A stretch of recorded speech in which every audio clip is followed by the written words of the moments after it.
नमस्कार, मैं रविश कुमार। 2000 का नोट कब से चलन में कम होता जा रहा था, नाम मात्र का ही दिख रहा था। इस नोट को लाया गया कि काला धन और भ्रष्टाचार खत्म होगा। अब इसे विदा किया जा रहा है कि इससे काला धन और भ्रष्टाचार बढ़ गया है। जिस देश का गोदी मीडिया एक बाबा को रातों रात महान बना देता है, उसी देश में इस तरह के तर्क रातों रात चला दिए जाते हैं। 2000 के नोट को लेकर नोटबंदी के ठीक अगले दिन यानी 9 नवंबर 2016 को राहुल गांधी ने प्रधानमंत्री नरेंद्र मोदी से एक सवाल किया था कि 1000 का नोट हटाकर 2000 का नोट लाने से काला धन की जमाखोरी कैसे कम हो जाएगी। राहुल गांधी के कहने का मतलब यही था कि 1000 के नोट से जमाखोरी हो रही है तो 2000 के नोट से डबल जमाखोरी होगी। फिर ये नोट क्यों लाया जा रहा है? राहुल गांधी का मजाक उड़ाने वाले अब पूरे जोर शोर से उन्हें सही साबित करने में लगे हैं कि काले धन की जमाखोरी बढ़ गई थी, इसलिए 2000 का नोट वापस किया जा रहा है। आपसे इस वीडियो के जरिए बहुत दिनों बाद मुलाकात हो रही है। कारण आप जानते हैं। आप सभी की संवेदनाओं के लिए बहुत आभार। इस वीडियो को आप ध्यान से देखिएगा। खबरों और फैसलों के जरिए आपके साथ जो खेल खेला जाता है उसे समझने में मदद मिल सकती है। इतना बड़ा फैसला तब लिया गया जब प्रधानमंत्री विदेश में हैं। एक समय तो ऐसे फैसले की घोषणा प्रधानमंत्री ही किया करते थे। याद है ना, 8 नवंबर 2016 को अचानक टीवी पर आ गए और नोटबंदी का ऐलान कर दिया। इस बार यह फैसला रिजर्व बैंक ने सुनाया है। कोई प्रेस कॉन्फ्रेंस नहीं, वित्त मंत्री का कोई बयान नहीं आया, उस दिन ट्वीट भी नहीं आया। यह सब क्या बता रहा है? पटना से सुशील मोदी का बयान आ जाता है और वो भी अजीब अजीब तर्क दे देते हैं कि अमेरिका में $100 का नोट है तो भारत में 2000 का क्यों होना चाहिए? ये पहले नहीं पता था। और आप ये बताइए कि क्या भारत की जनता ने अपनी तरफ से ये लिखकर दे दिया है कि हमारे पास दिमाग नहीं है, आप जो कहेंगे हम सही मान लेंगे?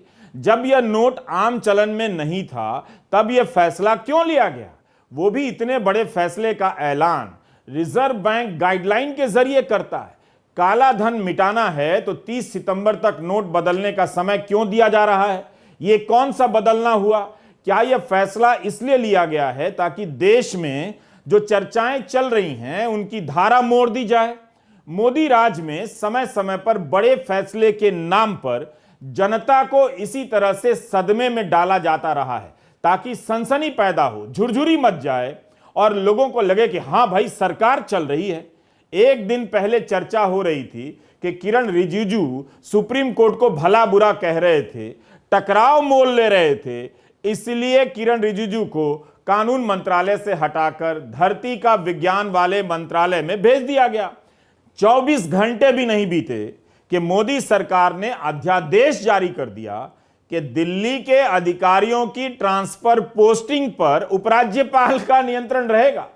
जबकि कई महीनों की सुनवाई के बाद सुप्रीम कोर्ट ने साफ साफ फैसला दे दिया था कि चुनी हुई सरकार का अधिकारियों पर नियंत्रण होना चाहिए। तब अध्यादेश क्यों लाया गया? ट्रांसफर पोस्टिंग कौन सी अर्जेंट चीज है कि इसके लिए अध्यादेश लाया गया? क्या यह सुप्रीम कोर्ट से टकराव नहीं है? जब फैसला आ गया है तो स्वीकार क्यों नहीं किया जा रहा है? जब टकराव ही मोल लेना था तो इस पर पन्ने क्यों भर दिए गए अखबारों के कि टकराव के कारण किरण रिजिजू को हटाया गया? कहीं ऐसा तो नहीं कि असली कारण आपसे छुपा लिया गया है? कर्नाटका में एक नई सरकार शपथ ले रही है। एक ओबीसी नेता मुख्यमंत्री पद की शपथ ले रहे हैं। चाय वाले की चर्चा तो बहुत हुई, लेकिन गरेड़िया परिवार का कोई मुख्यमंत्री बन रहा है, वो हेडलाइन कहां है? वो छोड़िए, ये हेडलाइन कहां है जो चीन के विदेश मंत्रालय के प्रवक्ता ने कह दिया है? श्रीनगर में G20 की पर्यटन मंडली की बैठक होने वाली है। चीन ने कह दिया कि वह बैठक में हिस्सा नहीं लेगा क्योंकि यह बैठक जम्मू कश्मीर में हो रही है और चीन जम्मू कश्मीर को विवादित क्षेत्र मानता है। चीन के विदेश मंत्रालय के प्रवक्ता ने यह बयान दिया है, तो क्या अब भारत चीन को भारत आने से रोकेगा? चीन के राष्ट्रपति सितंबर में भारत आएंगे, उससे पहले चीन यह सब कहने लगा है। उधर जापान चाहता है कि भारत स्टैंड ले कि कोई देश किसी देश पर कहीं भी हमला ना करे। जापान के राजदूत का यह बयान छपा है अखबारों में। उसका इशारा रूस को लेकर है। जापान में G7 की बैठक हो रही है। यहां प्रधानमंत्री ने गांधी की प्रतिमा का अनावरण किया है। गोडसेवादी ठीक से देख सकते हैं कि ये गांधी ही हैं। राजनयिक दौरों को लेकर बारीकियों पर बहस कम होती है, फोटो पर ज्यादा हो रही है कि कौन किससे मिल रहा है।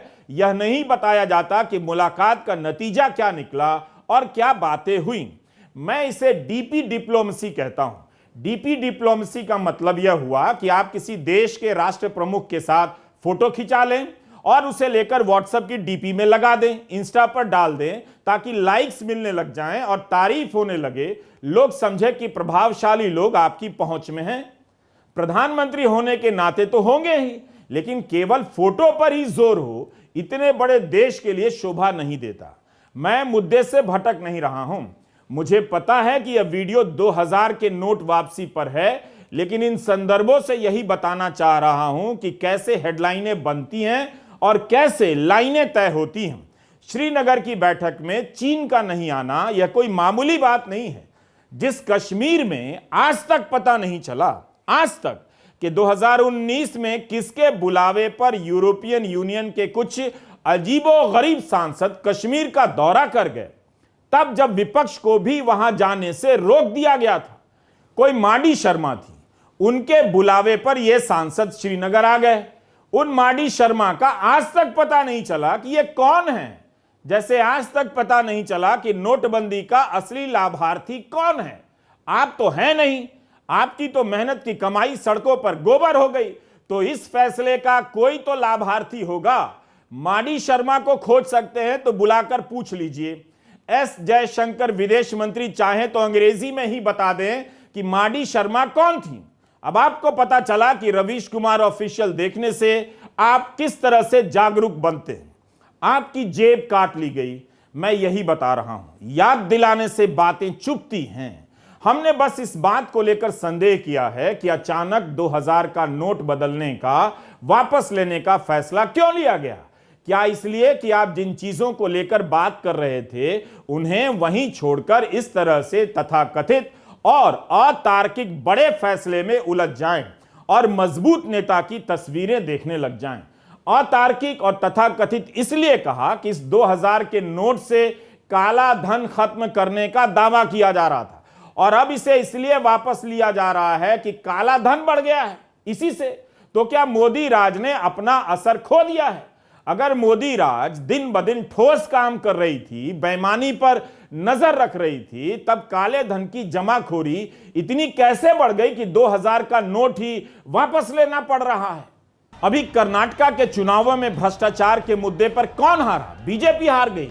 उस पर 40% कमीशन खोरी का आरोप लगा और जनता ने प्रधानमंत्री मोदी की ईमानदारी पर भरोसा नहीं किया। आपको एक घटना की याद दिलाता हूं।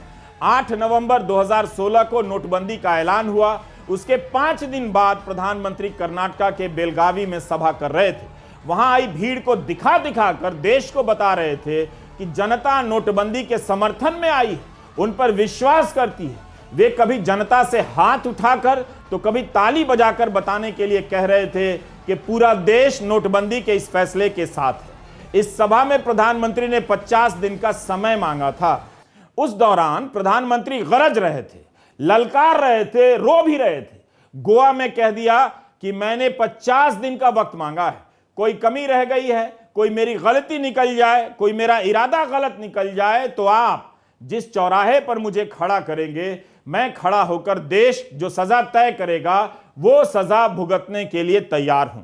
ना तो उस सजा का पता चला, ना उस चौराहे का, ना उस गलती का, ना उन कमियों का। क्या प्रधानमंत्री की ऐसी भाषा होनी चाहिए थी? मगर तब आप जनता जोश में थे, लगा कि वाह क्या बात है।